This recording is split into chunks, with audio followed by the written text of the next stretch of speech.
Right, let's jumpstart it. Is that me? Is that me? No. Because I joined in. Okay, it seems that we're now. We're in now, so I think because I joined in, it's just opened it up. Ruben, can you hear us? I can hear you. I'm sorry, Ruben, can you say again? I can hear you. All right. It's recording as well from once it's been opened up, just for everybody's awareness. Okay.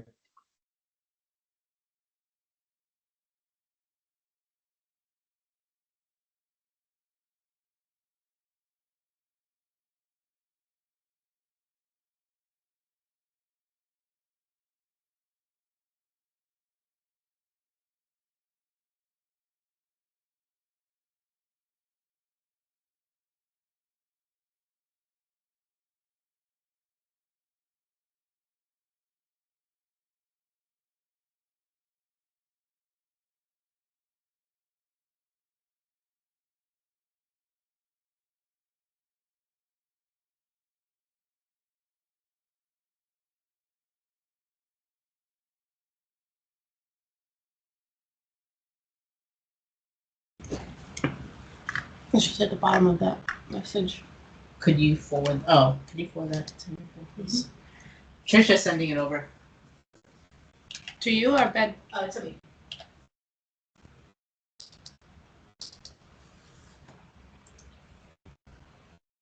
So, Trisha, could you please mute your microphone? Yes, sorry about that. I just logged on.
Okay, dame.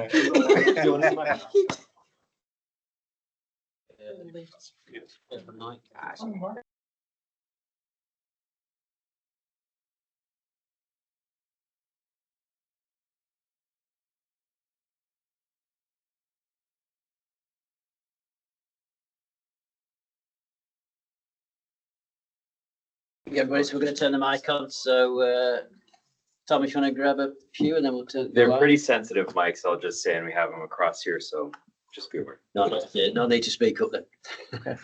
All right. Hello. Yes, go ahead. Brilliant.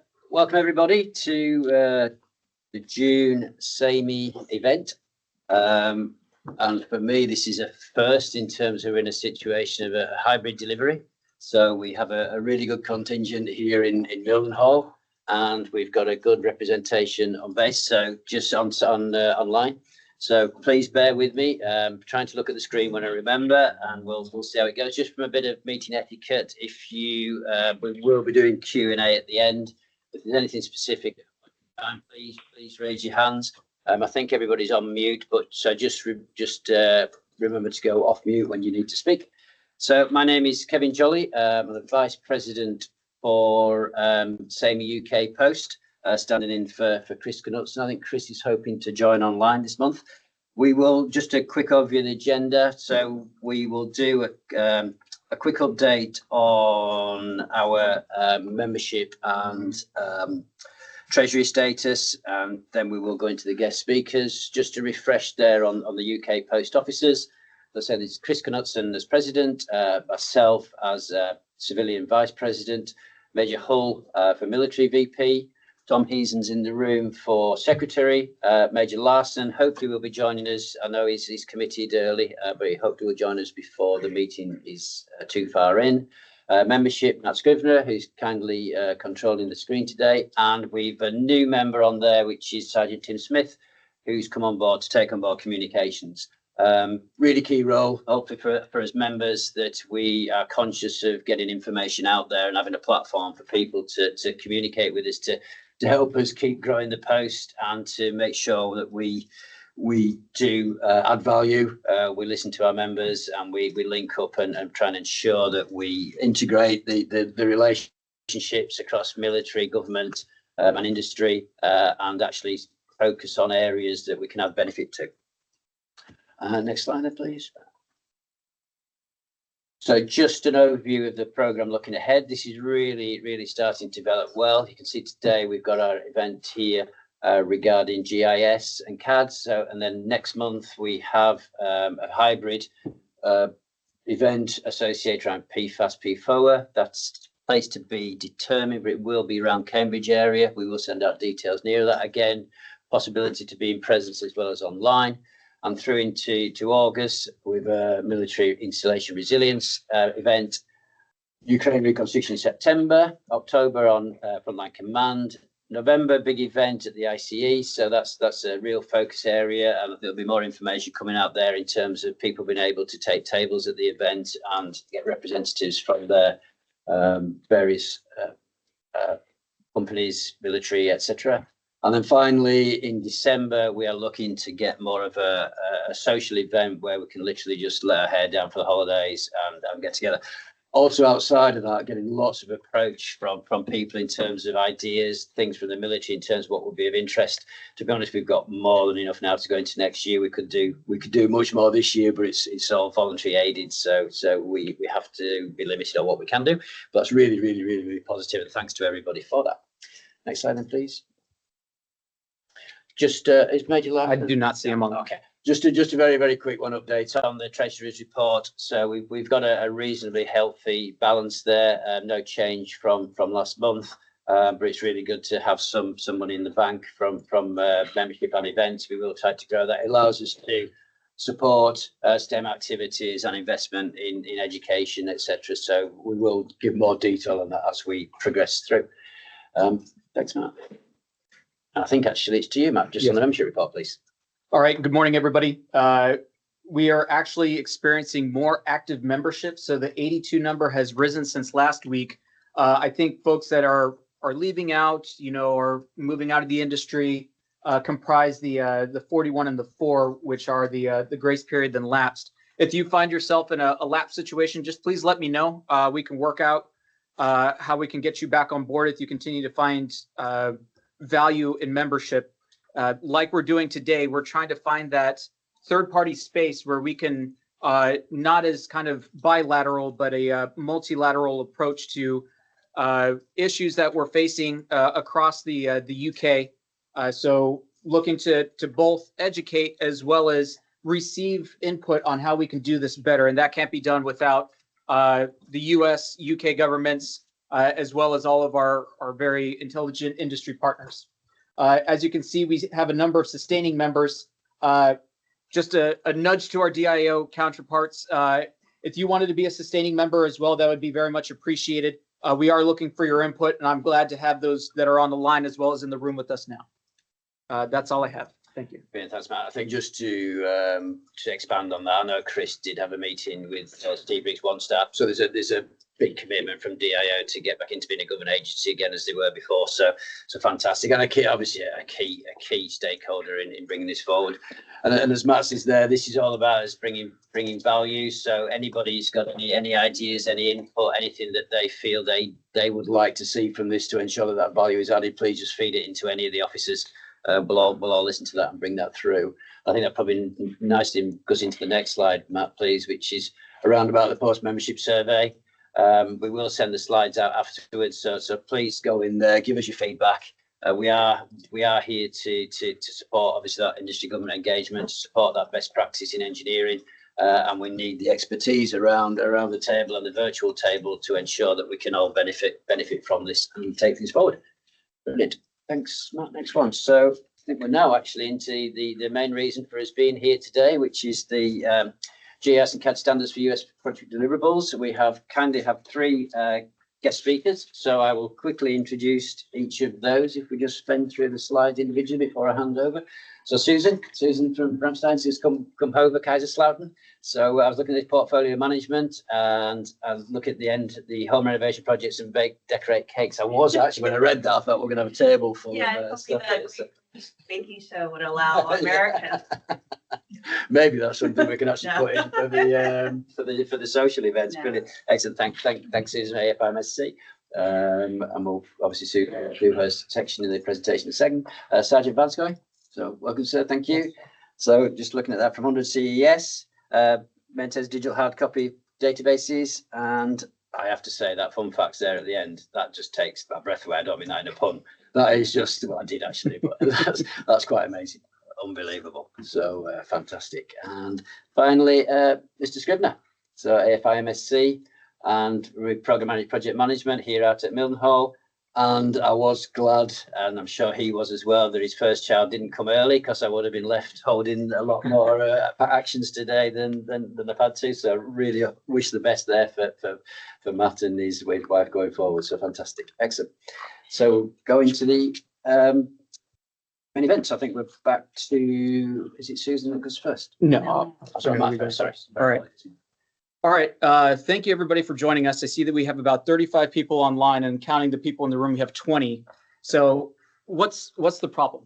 All right. So across the DOD or the MOD estate with the USVF, what's going on with our data deliverables? You know, we have plenty of maps and data, right? You know, every single project that we do surveys, we do GPR surveys, we do all of these different things. You know, we collated into this this online viewer. This is internal to us, but it has all of the GIS data, including, you know, foul water lines, storm water, all of these things, for where we have the information in the format that we can actually put it into there. And that's helpful, you know, from a very broad perspective.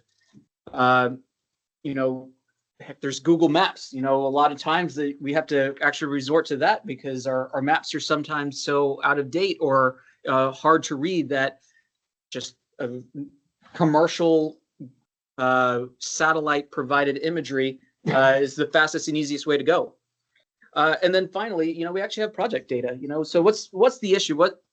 What is actually we trying to get after? The bottom line is that we're not getting what we need from projects. from the US perspective. So the hard truth is right there. But hey, what are we looking for? Like, why do we need it?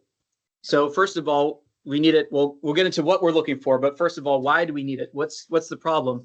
Well, first of all, we actually get money based off of what's in our digital systems. So that's like, let's all be honest here. Money drives a lot of what we do, and without it properly reflected in our digital systems in the way that we need it, we struggle to get the appropriate capitalization, which is kind of the maintenance and operation money for that, which then drives further business, which then drives our ability to do this second thing, which is operations and maintainability. You know, if we had this data, every time we did a project, we could quickly capture what's working and what isn't, what actually needs fixing. You know, that can be done by essentially providing the information in the systems that we're looking for.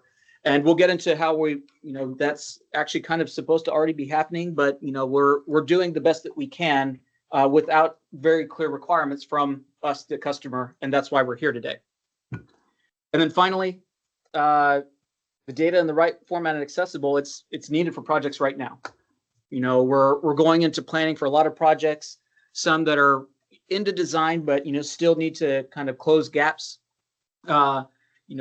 That is on the bottom left is the zip file for the RAF Mildenhall geodatabase, which is available, but is only as good as the information that we feed into it, including our underground fuels network for a very large project that we're initiating at this time. And if we can start building it and getting the data deliverables that we're looking for, we'd be in a position to better inform these projects going forward. Okay, well, if this is such a big deal, why isn't everybody asking for it? Well, another hard truth. The requirement's there, but it's difficult to enforce because, let's face it, we don't actually need these US data deliverables to actually go into construction, which is really kind of the end result that everybody's looking to do. Are we actually building the RA or the F-35 hangar? Are we actually, constructing this front gate? Are we putting in this multi-purpose hangar? That's the very visible and obviously the most attention-grabbing deliverable for a project. But the thing is that there can be data, or there is data that we're looking for in there. All right. So for everybody that isn't familiar with this is the Whole Building Design Guide, which is an open source website that is essentially a library for the current US regulation standards, helpful information for construction. And if you were to go to the AFIMSC site, which is the governing site for the US Air Force, so understand that isn't for every customer here in the UK, but for the majority of them, and sort of our baseline for us as the AFIMSC DET4 CEL. But if you see in there, we're supposed to actually follow this ECB 2018-7. Okay, and then there's also an online reference to this CADD BIM Technology Center that we'll send out these slides for, so you can go into and look into that link yourself. Okay, and then furthermore, Susan here right now is actually managing a contract to try to take the data that we do have and slowly work towards actually getting that into the systems that we're needing, but that's not quite as efficient as if it were done during the project itself. So that's where we're trying to go to. How are we incorporating these? So the projects kind of take care of this. We're not doing it post facto with another designer, another engineering firm that might not have the same level of familiarity with those designers that are doing it in the first place. Okay. ECB 2018-7 Rev 2, Advanced Modeling Requirements on USACE Projects. So don't let the name fool you. As I've made sure to put this one second, because to show that this actually applies to the Air Force as well, not just the U.S. Army Corps of Engineers, USACE. There is an applicability on there, which is essentially the standard. This covers all MILCON and, all but the oldest of UMMCs, so the larger projects. But this is also very applicable to the small projects. I know a lot of them don't breach this cap, but is we already build the systems to be able to do this. And especially if everybody's educated on kind of what we're looking for, hopefully it comes as a standard whenever we're sharing the project initiation details for DIO from the USVF side. Okay, and it provides guidance for BIM, CIM, CAD, and GIS deliverables. Okay, why should we care? You know, like let's be honest. You know, this is a US thing. Well, it's in Tech 12. All right. You have down here on page 36, this being the most recent Tech 12, but it's actually in the old one as well. So the pages don't line up exactly. So whenever we're producing what is referred to as BIM in here, and we'll get to definitions in a second to try to clarify the vocabulary between UK English and American English. But the intent here is to provide the relevant data to be put into USVF, particularly Air Force databases, which it mentions builder there. So we get the Uniformat 2 information, but also the GIS and geospatial systems that are going to be described to you. So, and then on a different page, it says, you know, those deliverables at the end, the as-built drawings, you know, we're looking to have the AutoCAD and GIS, you know, we're trying to make sure that they're checked for compliance and complete at handover. So the compliance being, at least for the US side, to ECB 2018-7, which then would be able to feed directly into our systems, and then we can essentially integrate that information immediately upon receiving it, rather than having to go the extra steps like Susan and her team are having to do to try to convert it. Okay. All right. BIM, advanced modeling data deliverables. What's the difference? Okay, so yeah. Getting into the definition, when we refer to advanced modeling in that ECB 2018, there's different areas, which includes, like, advanced modeling is the big umbrella name for BIM, CIM, CAD, and GIS. Okay, so essentially this document should refer to all of those things. It's not very long. It's only maybe like 20 pages, if that, maybe even less. But it's not a hard read. It kind of indicates, hey, we're looking for this, and you can go here to find what we're looking for. Okay. At this point, I will hand off to Susan. I'll stand. It might be a little easier for people to see me too. So I'm here to talk about GIS, and because of the audience, the range of audience, I'm going to keep it a little overview. Obviously, each of these topics I can go into like another 20-minute detail, but this is an overview because a lot of people have heard of GIS, but not everyone uses GIS, and this is the audience that I like to talk to. So first slide. I realized in previous briefings that not everyone may know what is GIS. So GIS is Geographic Information Systems. It's not just about where something is, but it also tells you what something is. And that's an important key aspect of what we do. It talks about overlay, so everyone can overlay their data. And the interesting thing about construction projects, especially in like Lakenheath, who has multiple projects in the same area, is if you overlay all the projects in that area, and then you can sequence them by when they're going to be done, then it gives everyone an awareness, right? Like a visual awareness of where all the projects are. And a prime example of what happens all the time is with construction projects is they may not know that, hey, we're going to pave this road on this day. And then 3 months later, they're going to put a utility, update utilities in that area and have to, cut that freshly paved road. That's a prime example that happens all the time, but using geospatial data and knowing where your projects are and when your projects are going to happen can give everyone that situational awareness, save money. So that's one example of how overlay benefits. We do proximity community planning, like GIS is used all the time by planners to determine where to site facilities. We've also updated the recent airfield obstruction, imaginary surfaces, so you can see where the obstructions are, so to determine where the facilities can go. And also network analysis. if you have utilities integrated well, you can determine where one line goes to, which houses, which buildings it can impact. So you can let the buildings know, hey, we're going to have a water outage due to maintenance. So those are types of analysis that GIS can provide, in addition to the asset management, which we talked about, connecting with the Air Force's authoritative data source for real property. We're doing a big FIRE, which is the audit for real property management. That's GIS is heavily involved with that.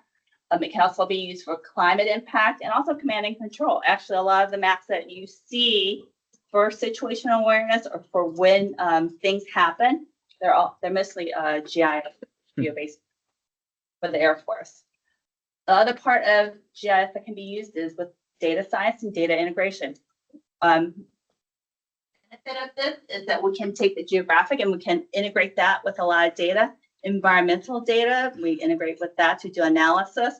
But what the geo-based part manages is what you see, and then we work with the functional communities to integrate that point.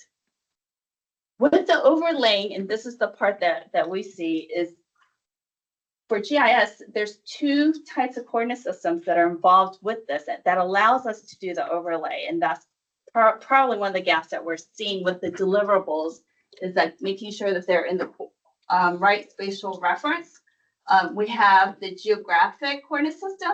And what that does is making sure that it's in the right geographic coordinate system lets you improve the accuracies of the area and the perimeter calculations. You know, when you draw a box on a map, your geographic coordinate system can determine the level of accuracy on that. So for that, we use the specific UTM zones for that. And how we visualize it, we use a different projected coordinate system where it's taking a sphere Earth and laying it flat that everyone sees. So those are the two impacts. And if you look in the featured data set properties, like you see, it's the both the projected and the geographic coordinate system and what it is. And what this does is it tells everyone how they can bring that in or making sure that's in the right zone. Next slide.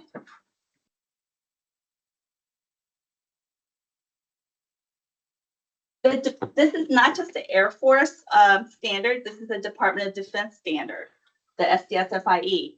And we use this so that we can all talk the same language. So when we go, oh, I need to pull in the buildings layer, I know exactly where that is, and I know exactly how that's named. And it's the same thing, right? Like especially in the UK, like a lift and an elevator is getting everyone on the same page on what they must use to annotate an elevator or a lift. So just want to show you that it is a DoD, it's not just the Air Force.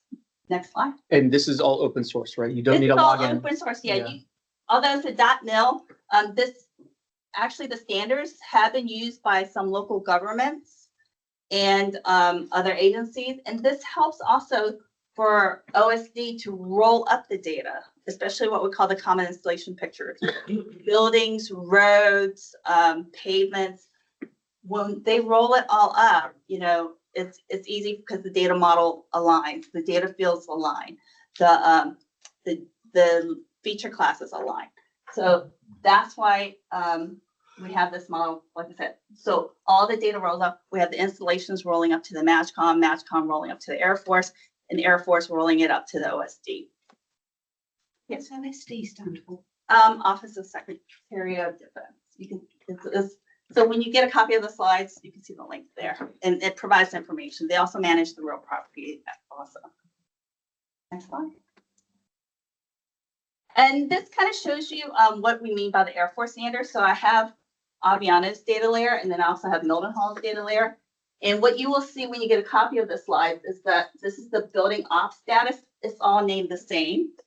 You can see all the attribute table is also very similar, and you can see all the feature class and the data layer names are also the same. And that's what I mean by the use of data standard. And we are using FDSFIE 4.0.3.3. Next. So the frequently asked questions that we get about using GIS Is it time expensive? No. If the project is started off right, do it once, and you can use that data for many other things. And that's our primary focus. Is we don't want redundant data. We also don't want to redo it, because we all know that if you have to redo the data, chances are it may not be spatially accurate, or it may not be attributed properly. Because, you know, I kind of reference this to like filling out the school forms. You register your child for school, and then what happens? Every one of their teacher gives you a form to fill out the same information, right? Think about the amount of time. So if we get it in right, you know, for us, we use it for many other things, and it doesn't have to be redone.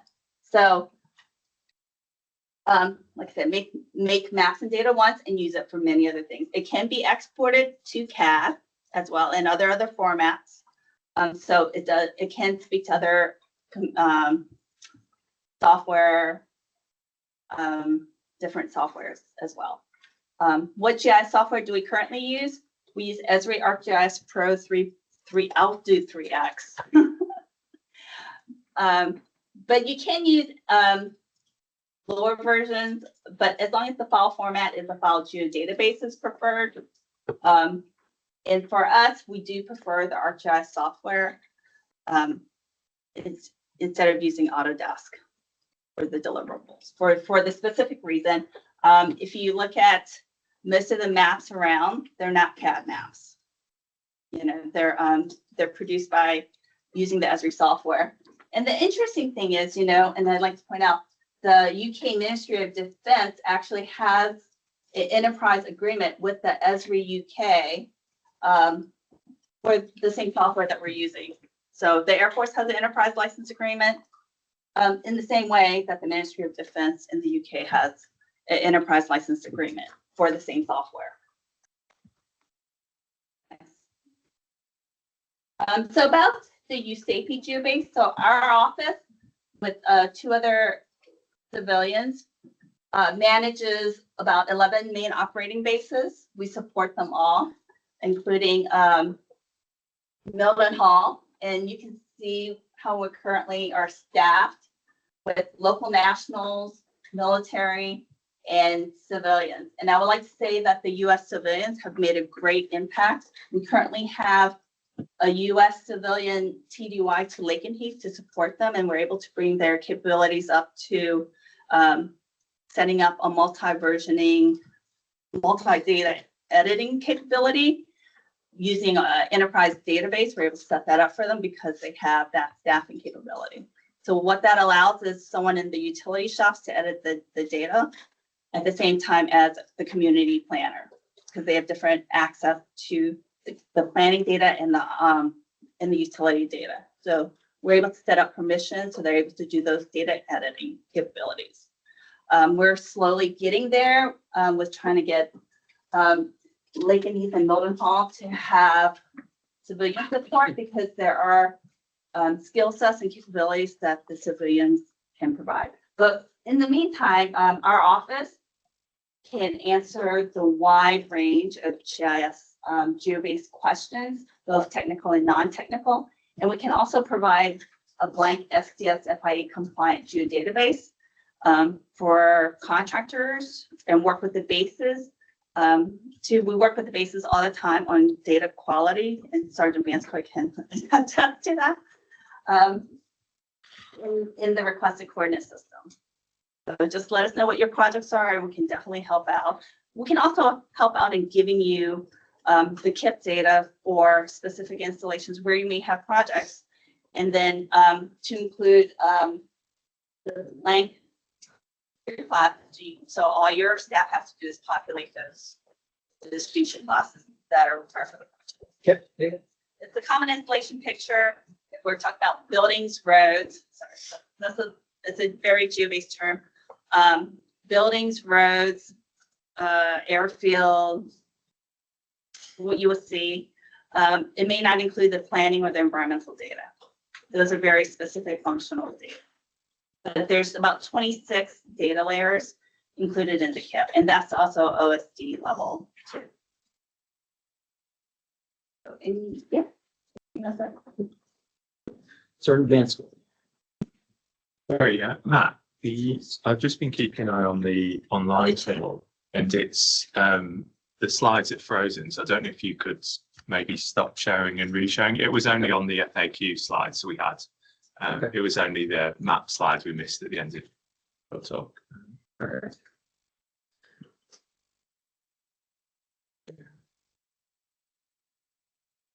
So here's the FAQ. This is the slide describing the USAFE geo-based cell in their program. Is that back online? Stuff. Oh, can you see? Just give it a minute. 2 seconds, people, please. I just saw a technical glitch. Well, while you're doing that, can I just ask a question to Sue? We're working on a scheme at Molesworth for the USVF. Does that come underneath that as well? Just looking at that map. Yeah, so Molesworth falls under Alconbury. Yeah. And so we also can provide you the point of contact that can help you at Alconbury. Okay. Are we able to see the shared slides again? I don't think so, but I've got the slide deck, so I could share in parallel. So this next portion will not actually be on the slides. We have a standalone section that we're looking to share. So can I ask again, is this sharing? Otherwise, I can log off of the meeting altogether and then log back on. No, it's not coming through for me on here, and there's a couple of people saying it's not come through to them either. So yeah, We'll just log back on, everybody, please. Just bear with us just for a few seconds, especially with the next slides having to be brought in. Okay.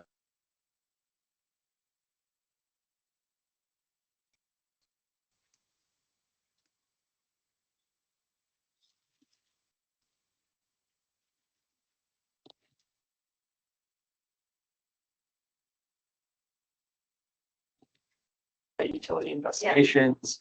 I think specifically for MUNs, we did quite a bit of. What would be the best way to feed that info back into a format, back into GeoBase? And I know we've attempted this before with MOTS and some of the other crew, and we couldn't quite get the format correct. Okay. For what file extension format we were using for our surveys. AutoCAD. So most of it was DWGs, Okay. spatial, and then I think it was requested to get put into like the preferred format for the .gbps. It's somewhat down. But how we can do that. I think as we're wrapping up some of the F-35 campus, there's a ton of surveys that are sitting in all posterity and updating to have what we have paid for. If we could somehow LFD all of that in for interpreters' help. It's a lot of data, right? And the way it's formatted, it's not all going to go into GIS. Mainly what we're looking for is needed as-built lights. Okay. We're not as interested in the inside the building for some of the stuff. The installation may be interested in that. Then we'll call them, right? Especially as we look at space use. That's coming up too. How do we utilize for space use? But yeah, we can definitely take a look and Okay. provide that assessment. So I think prior to starting construction, a lot of the surveys for underground site utilities, we have to do our extensive surveys, and we didn't have that data. And so we did most of MUNS area 1 and 5. That would actually be really helpful. And we spent quite a bit of money getting these Yeah. surveys done and had folks go out Get there the and utility stuff. dig and probe for it. That's always been, in my opinion, a big gap in the quality of the utility data. I think maybe something even as simple as adding it to the DI for any site investigations is that we can Yeah. provide it back over as a deliverable, right? Paid for and then implemented. Yeah, we also have extensive, and this is the same where we have had historical environmental baseline surveys too that have been done, that we've had to redo just for the analysis. I think if you ask for it, you will get quite a few files, so That's fine. maybe we can, yeah, maybe Yeah, you want it all. our office can definitely do an assessment and provide the best way forward. That's one of the biggest immediate benefits for us as the US military as well as contractors.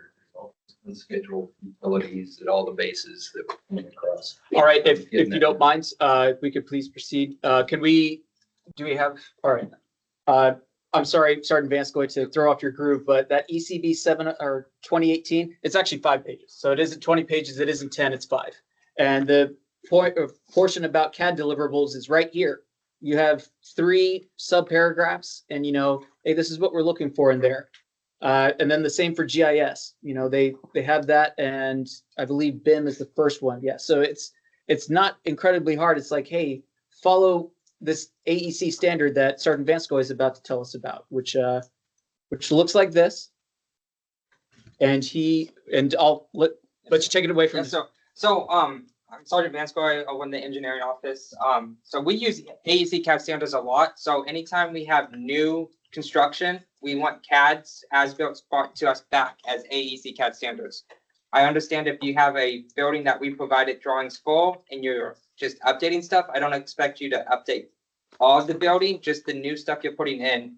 We should be following AEC CAD standards, and then I'll go in more depth on kind of why. So first thing we do is X references. I know you was just talking about having a lot of files to deliver, but with one XREF, you could have the whole base as an XREF, and then you could start zooming in, and every time you do a drawing, you could XREF the base and then go more and more in depth into that drawing. Same with even a building. So then you could have your HVAC, you could have your plumbing, you could have everything on its own sheets, but X-referencing the same building instead of copying and pasting that building in every drawing. Now you could just X-ref it.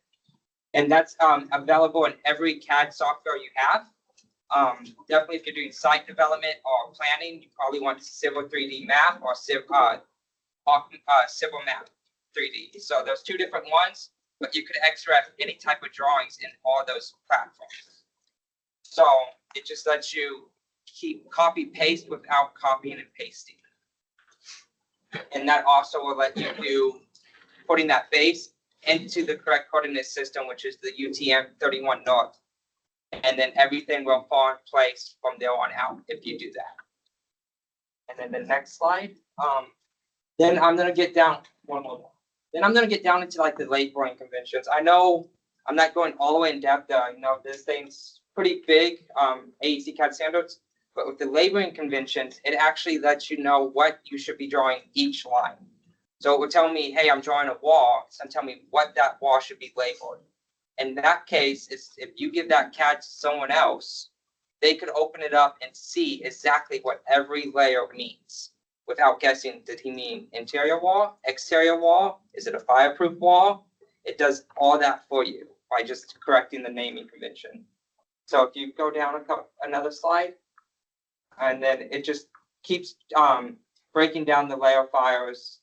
And then right here, as you could see, A wall 4 interior, that's what it is. And then the D at the bottom is telling me that's a demo wall.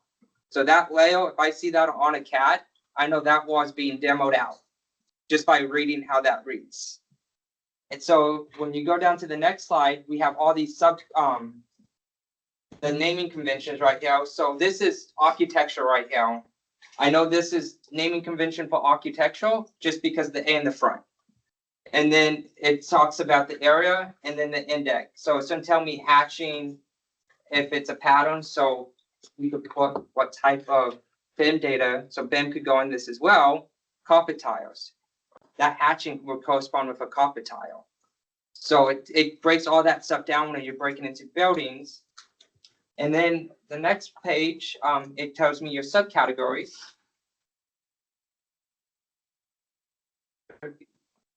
Right here. So here's where I'm getting to the subcategories. As you saw, where it said D, existing to be demoed, or E, existing to remain. So when you're doing a big project or utility lines, if you're not using GIS, if you're using the correct naming convention, I could be like, oh, that main sewer is remaining or demoed in place. Stuff like that just by the correct naming. If you can't get it into the GI database, this is where the actual naming conventions come in effect as well. We prefer GIS data. We love GIS data because we also have to put a lot of info in this. In the GIS data, you don't have to put all the stuff on this title sheets and stuff saying, hey, this line's this, and this. It's already built into GIS. But if you're drawing buildings, stuff like that, interior, this stuff comes in very handy. And then you have your phases and stuff like that. So if you're doing a multi-phase building, you could label each layer different phases so you could freeze them so they won't print on the different sheets. And then next slide, I think I break down into. So not to throw off your groove, Sergeant Vanskoy, but maybe it's a good point to note that, remember we were talking about BIM, CAD, and GIS. Maybe think of BIM as 3D inside, GIS as 3D outside, and CAD as 2D. And you can do anything in 2D. We prefer it in 3D, but that might be a little bit difficult. But by naming it right, you can achieve that 3D effect even in a 2D by making sure that the names are right. So even as so much as saying, hey, this is going to happen first, this is going to happen second, as listed there. Go ahead, Sergeant Vanskoy. Next slide. So this is I went ahead and put the whole index for the layer index. So if you actually go to the website on the top of the CAD standards, you could download pre-made CAD templates that have everything built in, all these layers. So we have a general layer, which is usually your title sheets. You have a hazmat layer, which is usually anything hazard materials, and it breaks everything down. Survey and mapping. So there's a survey map layer. So if you're doing civil 3D exterior plans, we have a layering convention for that. So anybody could look at a layer and be like, oh, that's what that line means. And then it goes down to civil, and it breaks it all the way down. So if we wanted to go to the next page, I think I did, I'll go a couple pages down. I could show some of those layer conventions.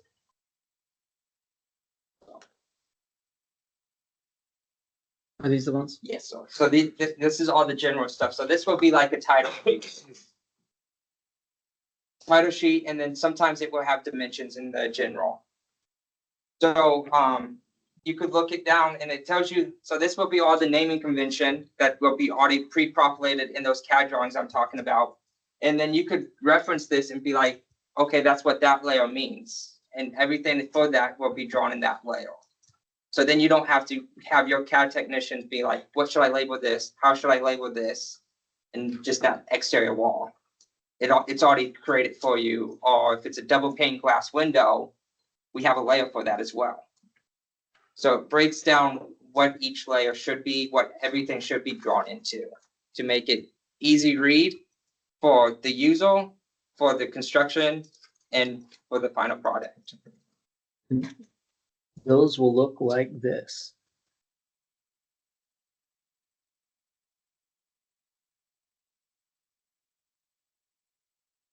These are the ones that you'd send. So I sent, some of these are the templates. So they also have a lot of the, like if we're doing a building, it has pre-made toilet templates already designed for you. So you could just drop those in. It has everything at standard layer for each water closet. It has that in there. So a lot of the stuff's pre-made in these templates where you just have to add them in and it starts drawing everything for you. And then all these are just, I went ahead and just inputted all the layer files so you could see what files, what they would be named if you had questions on anything like that.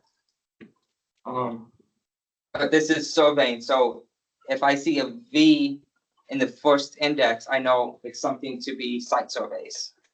And then I could break it down. So we got guardrails, curbs and gutters, everything like that. Well, curbs and gutters, if I see it on there, I know I have to also put it into GIS because it's also a GIS layer. Things like that, I could start breaking down and adding.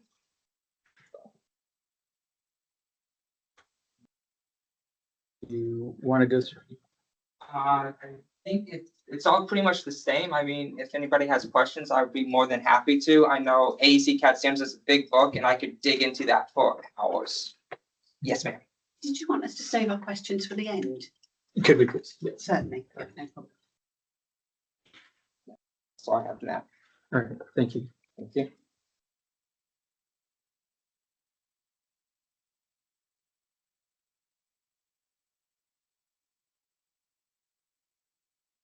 All right, so to bring it home, what are we going to do now? All right, so we're here to collaborate. We're here to try to, you know, actually complete a mission that we've been provided, you know, strengthen the alliance. Hey, the DIO can help. I've been talking with my deputy area head for delivery, and you know they're willing to actually go ahead and incorporate a lot of these things. Essentially, everything that we've discussed today, they said that they're open and willing to, you know, start issuing that out as kind of an expected standard for our deliverables.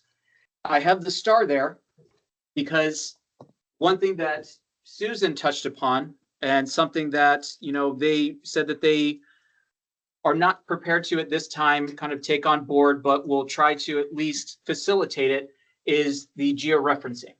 So as many of you know, all construction in the UK is kind of done to the same georeferencing system. So why is there even a point of even naming it? Because everybody uses the same thing. Like I said, you don't need to specify a georeferencing system when everybody uses the same one.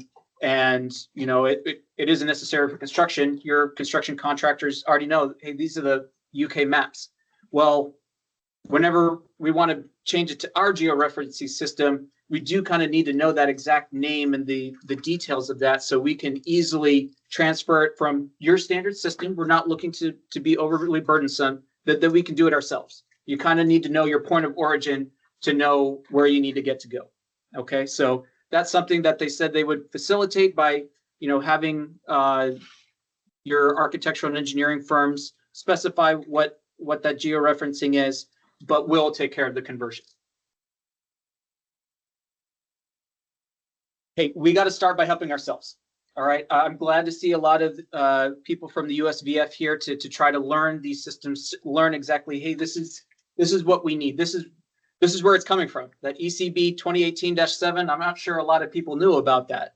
You know, at the end of the day, you know, it's like a UFC. You know, it's a kind of a worldwide standard, and it's very vague. It kind of gives you, hey, make sure you look into the AEC standards for CAD, you know, into SDFIE, SIDSFI for GIS and so forth. But, you know, we're here to help make sure that we're incorporating it into the DIs. We're making sure the next generation is understands this and is helping to implement it. And then finally, hey, you know, we're looking to engage with industry, see kind of where you are now. In recent experiences, we've kind of learned these hard lessons by having the candid conversations. Hey guys, what are you using? And the answer may be, it's, hey, why would we even need to know what georeferencing it is? Is it everybody in the UK uses the same, you know, same grid system? It's different in a big country like the United States that spans a continent or has bases around the world. Like Susan said, trying to put a 3D sphere, not even a regular sphere at that, onto a 2D map, it depends on where you have your reference point on how exactly the lines match up. So, but you guys live it, breathe it, will hopefully help us to do it. So we're looking to take your input, and we'd be glad to take your questions. Okay. And now we're ready for your questions. Brilliant. We'll start here. We know we've got one. Yeah, thank you. Sergeant Vanscoy, you're Yes, ma'am. talking about XREF, and you're talking about the naming convention that we use there. Speaking as a contractor, for those that don't know, Mac McCallum, Tetra Tech project manager, we are contracted to use the BIM naming nomenclature, which is based on Spec 24 for DIO, which in its own peculiar way mimics what you're doing, but not in as much depth. Yes, ma'am. Now, are we saying that you are wanting us to change all of our naming convention from Spec 24 to XREF? The Spec 24, that talks about like the file's name, right? So the file, like your cold water mains drawing, that's, yeah. This is the lines inside that drawing. This is what those lines are called. Yes. It's something that we take from that, if we were to use the Spec 24 naming convention, which is in itself already quite long and not particularly intuitive, but we have to add the reference to the end of that. If we're going to end up with a file name that's huge. The X reference, so what an X reference is you're going to have a main drawing. So if you have a main CAD drawing, what you're going to do is when you open up a new CAD, if you want to XREF that main base drawing or that building drawing, you type in XREF and you can input another DWG into that DWG, and then you're starting making layers on top of it. Well, if someone edits the main DWG, it's going to update on this DWG as well. And then you could start adding your new facilities in there. And the layers that I was talking about is your drawing layer. So your CAD, when your CAD technician's in there making a new wall saying, hey, we're going to demo this wall, draw this wall, and updating a facility or even drawing new facilities, those are the laying conventions with inside the CAD. So it's not going to affect the CAD name. So it would be inside a standard DWG. Yes, ma'am. But it wouldn't affect the actual name No, that ma'am. we're using in our contractual No, ma'am. relationship.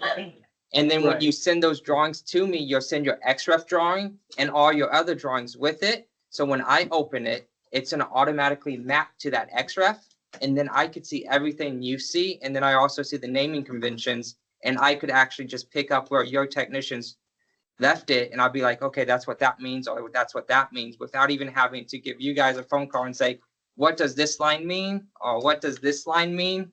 Because I have that naming convention. Think of it like a master slide. You know, you go into Microsoft PowerPoint and you can deal with the master slide. And when you move that master slide or change something there, all of the slides that follow it are impacted. So that's what he's talking about with an XREF. I brought this up. So essentially what you have a policy on what these file names should be, which is we're not looking to tinker with that. But if you were to open up this file, if it was to have drawings, then the lines inside of it, that's where he's talking about. Those would have the names in that AEC standard.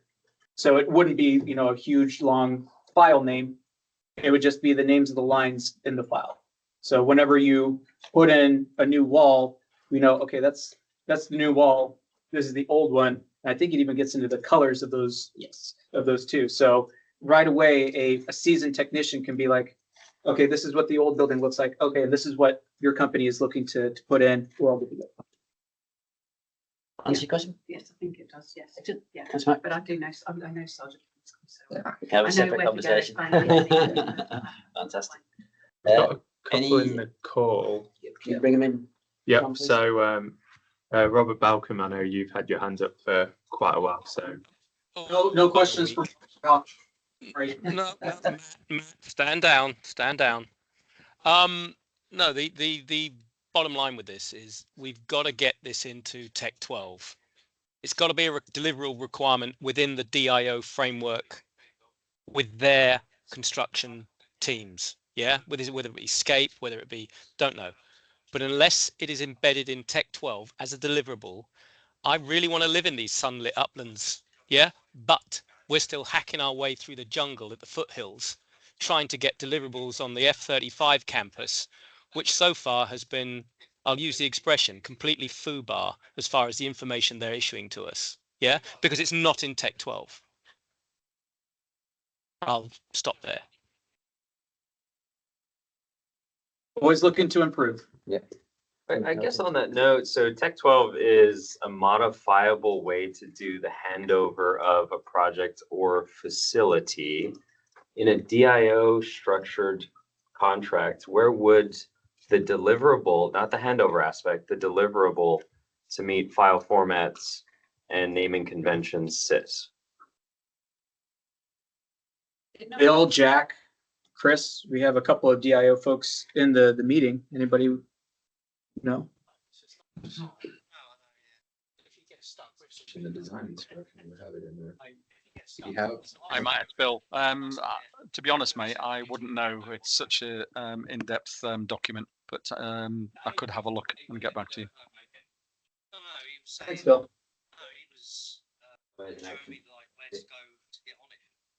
Same requirement and pull that over to the US side for all contracts coming in. So 48 cons needs to kind of We need to include that in there as well Right. for us. Okay. Yeah, no, that's why I said that second point is we need to help ourselves. We need to make it clear from the get-go, hey, we would like this done in ECB 2018-7 format. Could you please facilitate that? Okay. Comment. Did you showed us a slide? Was it not embedded in page 36, 4.9? Did that not allude to it in some way? Well, there's a difference between, I think, illusion and, one's a lot easier to enforce than the other. And one can, be translated between project managers as we always are moving around, right? So It's been more explicit, doesn't it, in terms of that situation? right. So the relevant USVF AF databases. So it mentions builder there, but we could also say that, follows ECB 2018-7, which you saw, it's 5 pages. It's very quick read. It's just like, hey, whenever you draw lines, could you make sure that they're named like this and they're this color so we can quickly put them into our systems. We can get money to operate them. We know exactly what's going on right off the bat. Okay, great question. Tom, anybody else online? Yeah, a couple more. So it's one from Alan Dow, who says AutoCAD's only being used in his his projects on around 10% of projects, mainly using Revit and Inventor, and that data layering and asset information is managed in the common data environment system with dashboards interfacing, ensuring the quality of data. So that if you're then exporting that from the 3D world to 2D, it's sort of dumbing down the data. So how is that sort of data security being handled on all the different parts of the data sources? Is that a security question or is that a? That's both.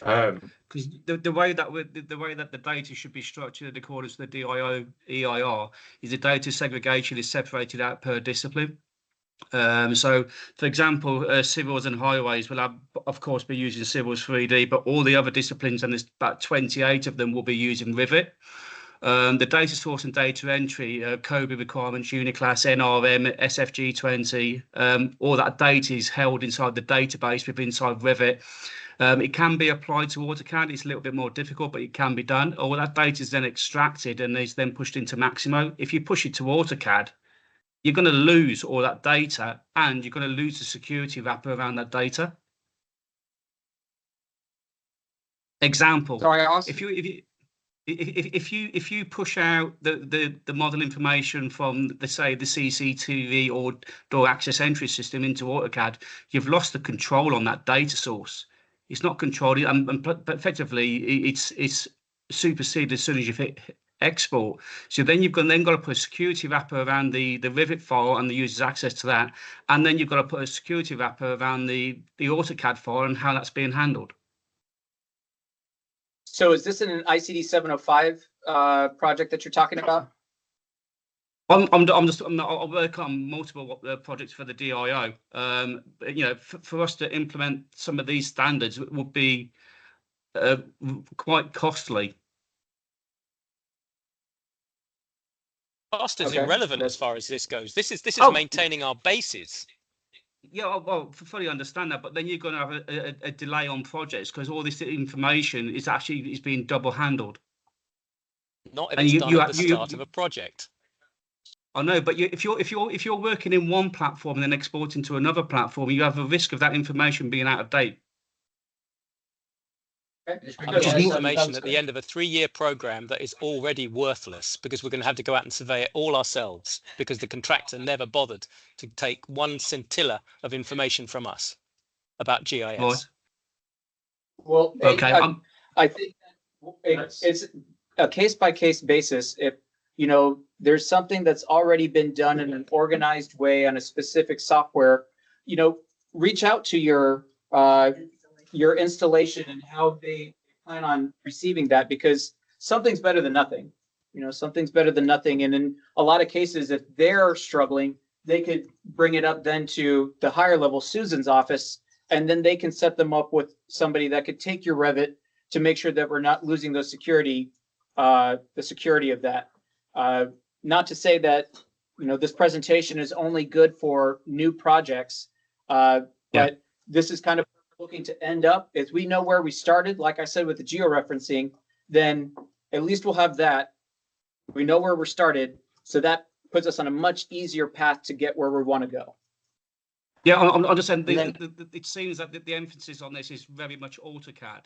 And as I say, only 10% of the, I should say, out of the 30 projects I'm working on, only 10% of the team are working on AutoCAD. Just bring Sergeant Vance going there, obviously. So what are the rest working on? Paper and pen? I'm also very familiar with Rivet as well. So Rivet, I do know some bases in the US actually does have some of the software, but at the same time, when you export it to CAD, it does break it down to a basic AEC CAD standard. Yes, you lose some of the designators. You lose the asset so you information, yeah.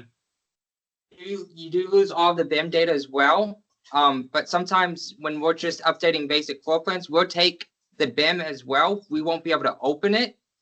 That we would take the Rivet file, we just can't open it, but we'd be able to provide it to new contractors and stuff like that. But when it comes to CAD, updating the CADs, if you were to export the Rivet file, it will export into a basic AEC CAD standard file automatically. It might just be a anno wall or a anno dimension, but it does do that for you in the Rivet software. I believe that does that as well. It does, but how are you going to control the version? Because as soon as you export something into another platform, you may as well just throw it away because it's going to be out of date. And the risk what you have there is that you'll be looking at something in your geospace, which are GIS, as I fully understand. I use it myself. But the trouble is you can never trust the data you're looking at because you're going to have to double check each time that you might be on version 2 and the other part of the software is on version 15. How are you going to control that?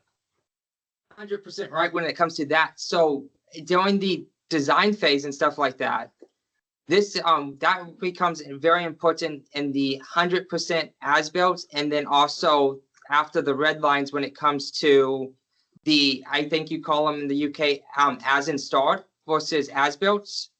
So that would be the final drawing at handover. We would like those in the CAD format as well versus just a Rivet format.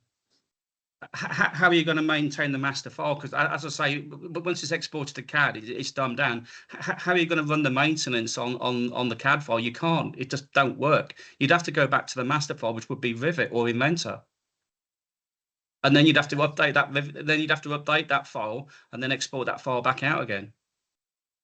I think, Alan, that it's good because you actually seem to be ahead of the curve. Yes, like you're ahead of the curve. The Air Force did talk about going to Rivet a while ago. We just don't have enough of our technicians knowing how to work Rivet. Most EA technicians do not know Rivet 100%. We are taught CAD, and CAD is the older version of Rivet. Rivet rolled out in, I think it was like 2010 when it first started kicking off. So it's still a fairly new program kicking off. There's not a lot of architecture firms on Rivet yet in the States. A lot of them still use CAD, 3D. Wow. They're still training into Rivet. So Rivet is a newer program, and it does do all the BIM data. You could add the BIM data in it. You could go to a company, you could get the BIM from that company and just add it in. But you also should be in your Rivet drawing itself, should be making those schedules that tell us everything about those layers that you brought in. So when you talk about Rivet, like our GIS data. Should we move on to one of the other? I'm sorry, Alan. I think that we're going to need to move on, but please feel free. I've listed Sergeant Vanscoy's email if you'd like to reach out to him. But yeah, please go on, Tom. And then one from Pete Selex, who's with the CEP out at Legny. Are the AutoCAD templates available online? As the DWGs are typically now extracted direct from BIM software such as Revit, do you have also have other templates for the other AEC software? Most companies already have their own templates, so there'll be a reluctance to use others? So the DWG templates that are online, it has all the layers built in. It doesn't really have its own title blocks that you're referring to already. I do know Rivet and Inventor and a lot of the companies will probably have their own version of a title block that they would like. The AEC CAD standards, yes, it breaks down on how we would like a title block designed to make it uniform throughout all the bases. It's not, I get it, it's not standard within other companies, but I do know Rivet a lot of times will kick out something that's almost close to it, which is pretty close. But the DWG templates that were online, the ones that I provided to Matt to provide out, I did go ahead and put a template on there with a title sheet as well with dynamic text where you could just start labeling stuff and it starts falling into place correctly. And then if you labeled it correctly, it automatically populates certain namings for you on the templates that I provided to Matt. Okay, so it has those border sheets that have the, like kind of the outline as well as the, yeah, it's the border sheets that would have this stuff, the dynamic text and everything already built in. So it will automatically where you saved it, it might save a path to where you saved it, and then it will name it what you've named it already in the naming file with dynamic text.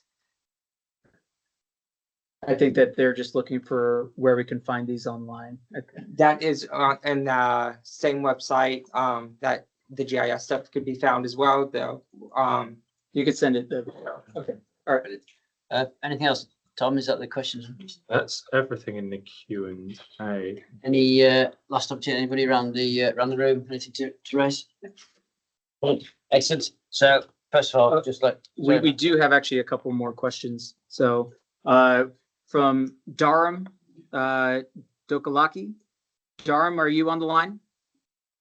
Yes, I am Dharam Dolakia. I'm a digital construction manager from Skanska. So my question to you is, it's very useful. Thanks for that.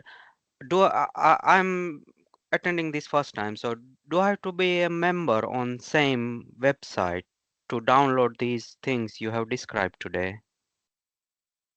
No, we will distribute these today. Obviously, if you can become a member, that's obviously preferred. That's the way that heading. But obviously, now we will share it to the attendees, and so we've got an attendee list in the room and actually from online. So we will share those slides later. Thank you.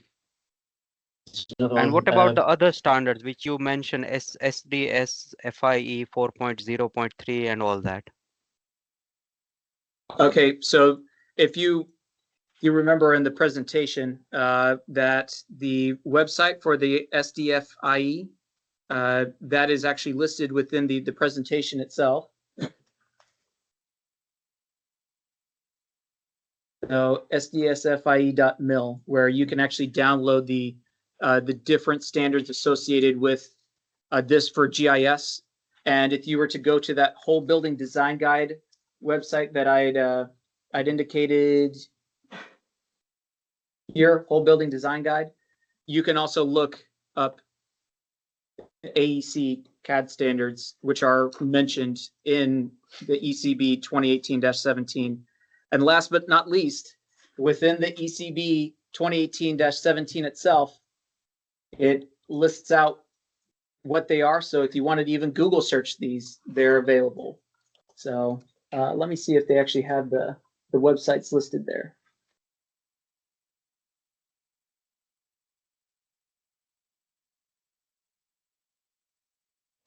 Okay, I don't think it does, but that whole building design guide will have the latest AEC CAD standard. And if you were to follow the website for the SDSFIE listed there, then that would help you with the GIS. And then for Alan and the folks that are working in the BIM space, these are what are there as well. But actually, there are standards for what we would like in Revit as well. It's just that at this time, we're not able to necessarily receive that advanced of data. So if we at least have the native file, yeah, we'll take it upon ourselves to dumb it down, but at least it's something. It's much better than not having what we need. Fabulous. Well, I said the slides available. Any questions, please raise them afterwards, because I'm sure there'll be more as people think about it. Any last questions that And it seems that the websites have been shared in the chat box as well. Any last hands up or questions online? Yeah, Brilliant. Brilliant. Thank you. Well, just absolutely massive thanks to Susan, Banks, Scotty, and Matt. Absolutely inspiring. I think it's created lots of thoughts, lots of questions just from today's event, which is absolutely brilliant. Thanks to everybody for attending, both in person and online. Really good interest, which is brilliant, and showing that we're hopefully addressing what people want to get engaged in. And I know from just listening in, my technical ability in this area is absolutely non-existent, but just to see how it's linking industry, government, and everything, the conversations we've got on today are obviously going to benefit the programmes, and there's a few searching questions to go out there to answer. That's brilliant. Please, as always, if anybody wants to help the post with volunteers for events, it does take a lot of time. We are always open to people putting themselves forward to help us, as you saw from the programme events earlier on. We've got a lot coming up this year, so please reach out to us if you can spare time to support us on that. And also, please, if you feel welcome to do so, just invite members along, ask members to join, try and expand our portfolio of members, because the more people we can reach, the more engagement we can get and the better we can deliver. Finally, there is an attendee sheet just going around the room. That's my first LFE from coming back into a hybrid situation. That I should realise as we got started, I hadn't done that, but I think that's nearly all filled in now, so that'll allow us to distribute the information afterwards. Next meeting's 25th of July. As I say, will be a hybrid, so there will be ability to come through Teams and in person. It will be in Cambridge. Details, please keep a lookout on communications as to where that's going to be. More people in person, absolutely better. It's great to see people.